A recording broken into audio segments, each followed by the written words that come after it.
Intervention. Je cède maintenant la parole à M. le député de Rosemont pour son intervention sur le discours de budget. M. le député de Rosemont, à vous la parole. Monsieur le Président, ce budget est le troisième du gouvernement libéral. Et on lisait ce matin dans un grand journal une lettre ouverte disant que le gouvernement libéral que nous connaissons maintenant adoptait de plus en plus des pratiques du gouvernement conservateur de Stephen Harper, qui a été rejeté massivement par les Québécois aux dernières élections. Alors, on peut trouver ça un peu exagéré. Alors, je me suis posé la question, faisons l'exercice. Il n'y a pas que des similitudes, mais y en a-t-il? Alors, je me suis posé la question, bon, par exemple, un des premiers gestes de Stephen Harper, c'était de couper l'accès à la justice en éliminant la capacité pour les citoyens d'être soutenus pour aller à la Cour suprême ou aux cours pour faire valoir leurs droits en vertu de la Charte canadienne des droits. Un geste posé dans ce budget-ci, c'est que le Parti libéral qui gouverne a décidé de soustraire 5 millions de dollars au procureur, dont c'est le rôle de trouver des coupables, entre autres au Parti libéral du Québec. C'est une similitude. Les conservateurs de Harper ne voulaient pas se faire contester leur loi. Le Parti libéral du Québec ne veut pas se faire fouiller dans ses livres. Bon, le gouvernement Harper voulait mettre la fonction publique au pas. Et on sait que ça a été très dur pour les membres de la fonction publique fédérale. Ben ici, le premier ministre a dit récemment le fond de sa pensée, à un moment où il était impatienté par les questions des journalistes. Il a dit « Les fonctionnaires feront ce qu'on leur dira de faire ». On a vu le fond de sa pensée. On a vu aussi, en santé en particulier, comment des gens qui travaillaient pour l'État, mais qui ont une expertise qu'ils pouvaient mettre au service de la collectivité, ont été complètement bâillonnés par ce gouvernement. Alors, l'Association des établissements de santé et de services sociaux, qui pendant des décennies a participé au débat public, ils ont été abolis par le gouvernement libéral. L'Association des centres jeunesse du Québec, évidemment, il avait commis l'impair de se plaindre, il y a 1 an et demi, d'une coupe de 20 millions de dollars dans les centres jeunesse. Ils n'existent plus, Monsieur le Président. Le gouvernement libéral les a abolis.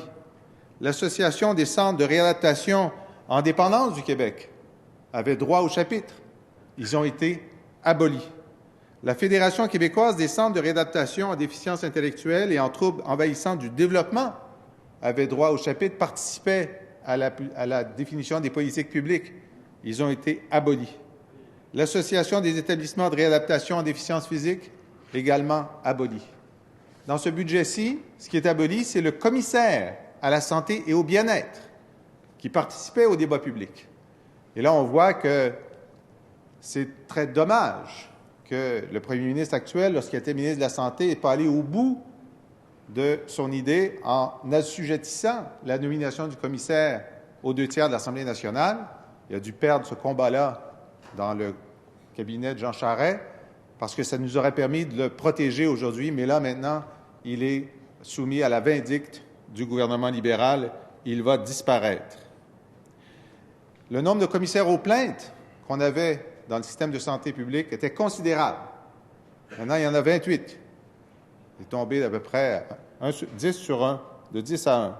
Les comités d'usagers aussi. Il y en avait dans chaque institution de santé. Maintenant, c'est une blague. Ça ne fonctionne plus.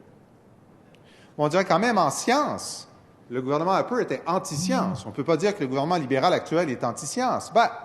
C'est une question de degré, M. le Président. Parce que lorsque ce gouvernement coupe dans la direction de la santé publique, comme il le fait, et hier, le ministre de la Santé a confirmé que sur 2 ans, il avait retranché 64 millions de dollars sur 2 ans aux directions de la santé publique, c'est qu'ils ne veulent pas avoir la science que la santé publique donne, entre autres pour nous prévenir que tel ou tel projet de développement économique peut peut-être faire sens en création d'emplois, ce serait une bonne chose qu'il y en ait, mais qu'il y a des problèmes de santé publique, c'est terminé. Et d'ailleurs, la ministre responsable de la santé publique a été citée, elle n'a pas démenti au contraire, en disant à quelqu'un de la santé publique, si vous voulez faire de la politique, mettez votre face sur un poteau.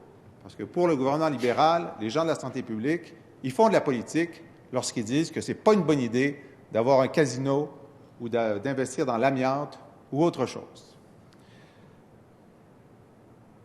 La science, le gouvernement a complètement mis de côté la science lorsqu'il a décidé de favoriser les garderies privées plutôt que les CPE et de mener une guerre contre les CPE. Qui le dit?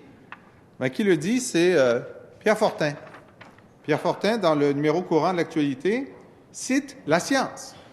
Les résultats de l'enquête Grandir en qualité, menée en 2014 dans tout le Québec, et ceux de l'enquête montréalaise sur l'expérience préscolaire des enfants de maternelle réalisée en 2012, sont éclairants. La première étude a montré qu'en moyenne, la qualité des services de garde était beaucoup moins bonne dans le secteur commercial que dans le secteur sans but lucratif. Le même constat a été fait partout ailleurs au Canada. La deuxième enquête en a mesuré les conséquences. Les enfants de maternelle issus de familles à faible revenu qui ont fréquenté un CPE sont de 2 à 3 fois moins vulnérables dans leur développement à la maternelle que ceux qui ont fréquenté une garderie autre qu'un CPE. C'est de la science, là. C'est probant. Les ministres de la famille successifs, le premier ministre, ont mis cette science aux poubelles. Les enfants, c'est pas important. L'important, c'est de fermer, de réduire les budgets et, Pierre Fortin de conclure, détourner les enfants des CPE et les pousser vers les garderies commerciales risque de constituer un recul important pour le développement futur des enfants au Québec. La science encore. Et lorsque le premier ministre s'est levé ici pour nous dire que, selon lui, ça prendrait 10 000 immigrants de plus au Québec chaque année, c'était pas la science qui parlait. D'ailleurs, sa ministre de l'Immigration était bien embêtée d'expliquer pourquoi le premier ministre avait tranché avant même qu'elle ait terminé ses consultations fondées sur la science. On voit encore comment la science est en train d'être mise de côté par le gouvernement libéral du Québec, comme c'était le cas sous Stephen Harper. Je n'ai pas beaucoup de temps, alors je vais vite, parce que le nombre des similitudes est important, M. le Président, je tiens à vous le dire. Le gouvernement Harper a voulu systématiquement, année après année, budget après budget, affaiblir la société civile dans ses zones d'intervention. C'était vrai en particulier pour les organisations qui s'occupaient de développement international. Alors, Droit et démocratie, on s'en souvient, a été trucidé complètement, d'abord dévoyé et ensuite fermé. D'autres organisations aussi. Mais au Québec, on doit dire que l'arperisation du gouvernement libéral a été particulièrement intense en termes d'affaiblissement de la société civile. Dans un budget antérieur, ça a été l'abolition des centres locaux de développement, qui, entre autres choses, a fait en sorte que dans toutes les municipalités régionales de comté du Québec, 3 000 entrepreneurs volontaires qui aidaient des jeunes pousses d'entreprises, on leur a dit, vous travaillez pour l'État gratuitement, vous travaillez pour la communauté gratuitement, restez chez vous. Arrêtez. On n'a pas besoin de vous. On connaît ça, nous autres, la création d'emplois. On va avoir 250 000 emplois. Ah oui, je m'excuse, dans le budget, c'est disparu, les 250 000 emplois. Peut-être ça aurait été une bonne idée de les garder, les 3 000 entrepreneurs volontaires dans les CLD, en plus des gens du reste de la société civile. Les conférences régionales des élus ont été abolies aussi. Eux qui faisaient de la concertation, eux qui faisaient de la mobilisation. Ce sont des corps intermédiaires qui gênaient le gouvernement libéral, comme les associations en santé que le gouvernement a abolies. Qu'est-ce qu'ils ont aboli? Solidarité rurale.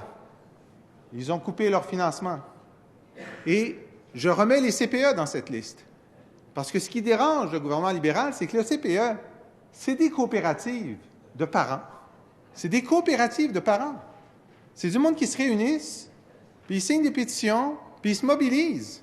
Tiens, c'est pas dans la culture de Stephen Harper, certainement, et ça semble pas être dans la culture du Parti libéral du Québec.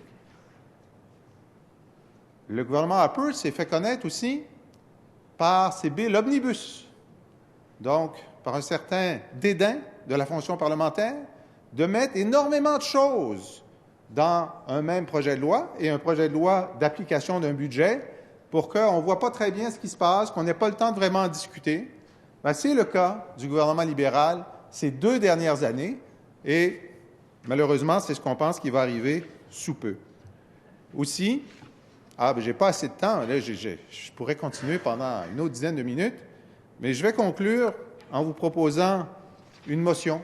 le Président, une motion de grief. Je présente la motion suivante.